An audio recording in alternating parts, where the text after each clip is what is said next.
All right, update on the PSA 74. I meant to get this out sooner. Life, things are busy, and then the range has been booked up. Also really wanted to wait until I got a RS regulate upper for a micro dot. That way I could move the red dot off the Ultimac and then onto the side rail to make sure the Ultimac wasn't causing the issue. I didn't think it was, and it wasn't the issue. But to be fair to the gun, especially at this point, at least, eliminate that being the problem. I feel kind of stupid if it was, but yeah, it wasn't causing the problem. What did PSA do when they fixed it? From what they told me, they basically replaced the entire front of the gun. So like barrel, front trunnion, the guts of the gun, so bolt carrier, all the same thing, fire control group, receiver, all that's from the original gun. So basically just everything forward. Gas tube levers still loose as hell. I don't think I've ever mentioned that. I'm pretty sure I haven't. But you've built this gun twice at this point, and like, come on. It stays in place while you're shooting, but like, this is way too loose. The gas tube actually fits now, but this is the only AK I have, and I have like 4 imports at this point. You have to like get the gas tube perfectly in place for it to actually sit and lock in right.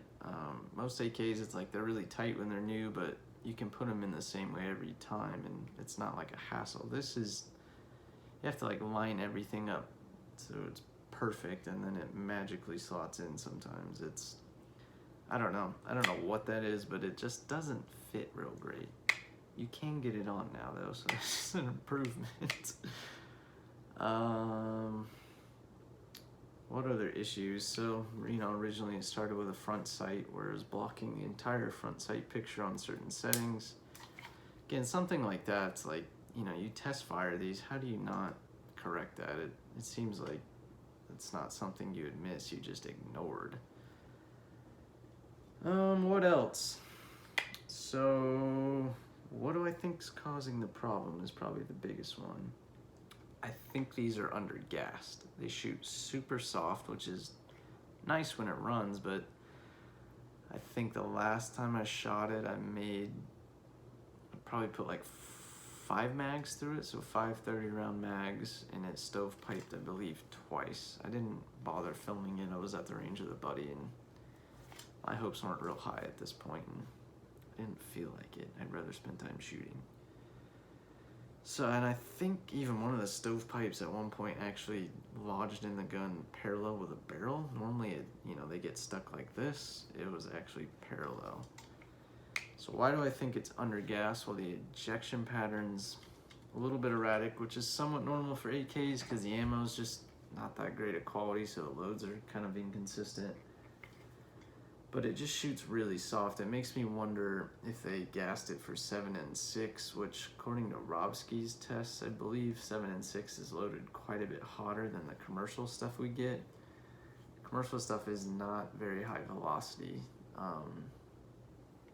So it might just be kind of weak ammo, but there's not that many options for 5.45. You have like 3 manufacturers. You have Barnell, Wolf, and then like Silver Bear, and some of those probably even come from the same plant. I've run Black Box, Wolf, the Poly Performance, or whatever the hell they call it. I think all the stuff I've ran is probably from the same batch, but I've never had a bad batch of ammo. And then an AK, it's like it really should run anything, especially in this caliber, because you just don't really have choices, especially now with all the Rona. So what else? Yeah, maybe the extractor's the issue too. Like I said, the guts are original, so whatever this gun is gassed at, I would imagine it's pretty consistent, so replacing the barrel didn't fix it. So So that tells me either the gas port's a little bit too small, or it's something with the extractor as well. The front trunnion's kind of wearing the same as the other one, so maybe that's how it's supposed to wear on these, but it looks a little funky. The other thing, which has always been consistent, even after I've put, you know, probably 1,000 rounds through it now, it's a little bit hard to cock with one hand, or without the stock rather. I have two hands. It gets stuck back here, and that doesn't feel like it's on the hammer, because that's the hammer right here. It gets kind of locked. I don't know if you can see that on the camera. Everything's black.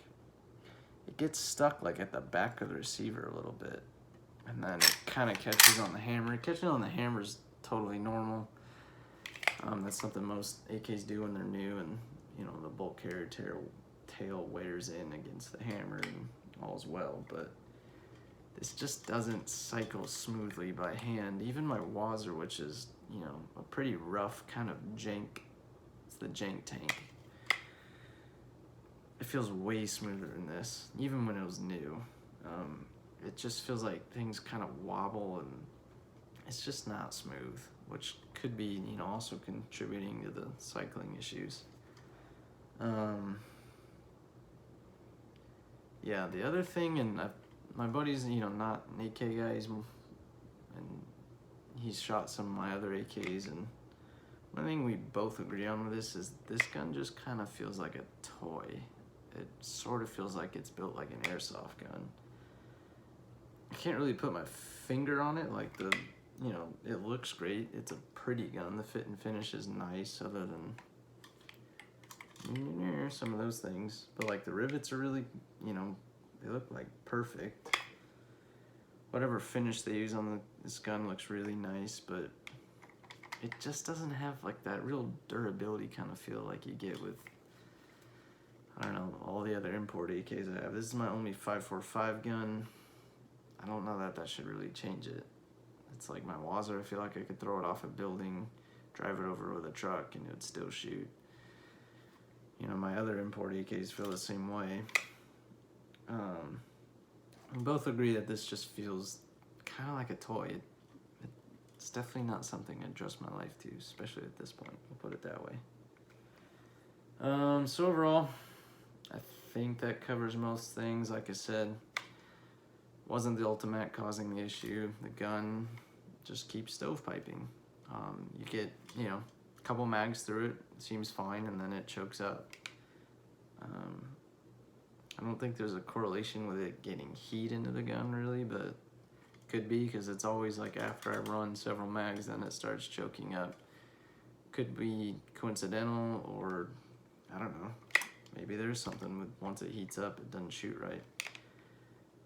And, you know, once they fixed it, they said they ran, you know, 2 mags through it and it functioned fine. Yeah, it's always towards, you know, after a few that it seems to choke up, and whatever it is, it ain't right. So yeah, I'm going to be sending this in for a refund. PSA's been good to deal with. They've been easy to deal with. The customer service has been really solid. Turnaround time's been, I'd say, pretty good. I'd say pretty standard. Less than a month, and especially, you know, how many guns there's coming through them, and just all the craziness. It's a little bit surprised it even comes back that fast, honestly, because month is about standard for, you know, repairs under normal times and not during the Rona. I'm gonna get demonetized from YouTube. I'd have to make money first. So if you're thinking about one of these, here's what I'll say. Most people only go online when they have problems. It's just kind of a standard for any product. But there's been an overwhelming majority of people that have said they've had issues, and they're not consistent issues either. It's not like, oh, everyone's is just stovepiping. It's, oh, my firing pin is blowing out primers, my firing pin broke. They had issues with the extractor just marring the front of the barrel.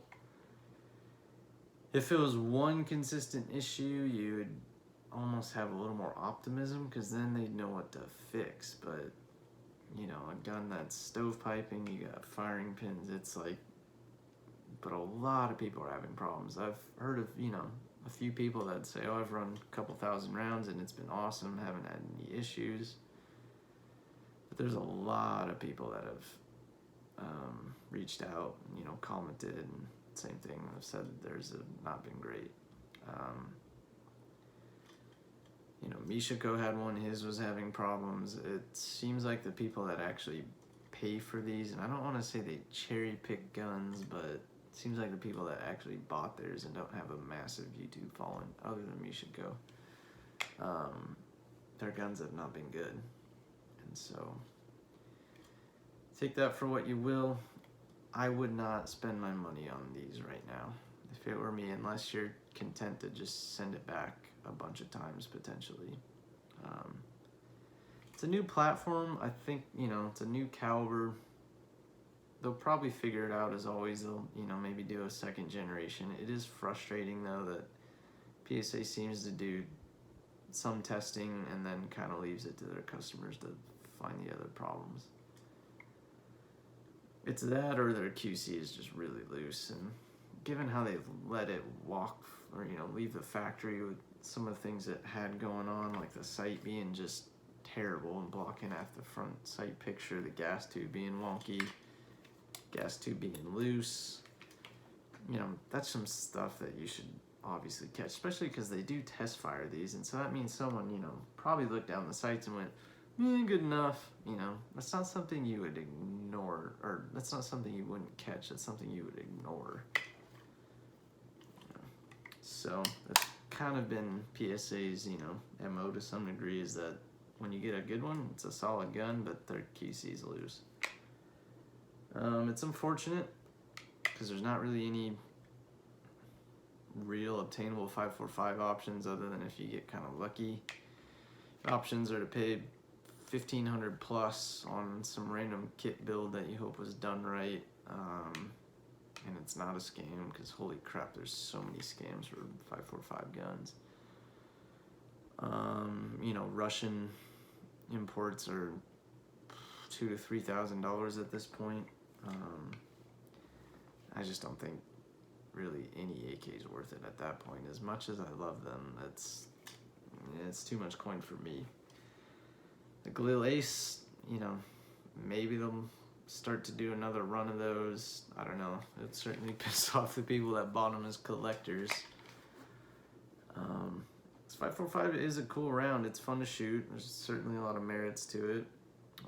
Weight is the immediate one. Is carrying, you know, I usually carry about 5 mags, 3 on a placard, 2 on a belt, 1 at LARP. And with 7.62, it's pretty freaking heavy. With 5.45, you don't really notice it. Similar to like an AR. It's about the same weight. And then the low recoil, you know, it's easy to feel like John Wick with this thing because it just hardly moves. There's very little muzzle rise. Even the pushback is just super minor. It's less than, you know, a standard AR for sure. But yeah, disappointing. Kind of what I expected.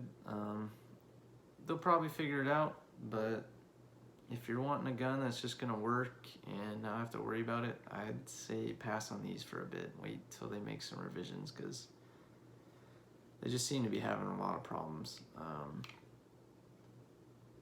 Yeah, if you get a good one, it seems like a pretty sweet gun.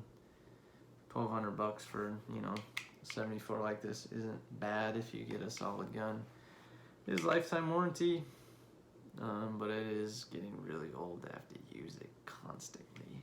So I think that covers just about everything at this point. If you have any questions, you know, post a comment.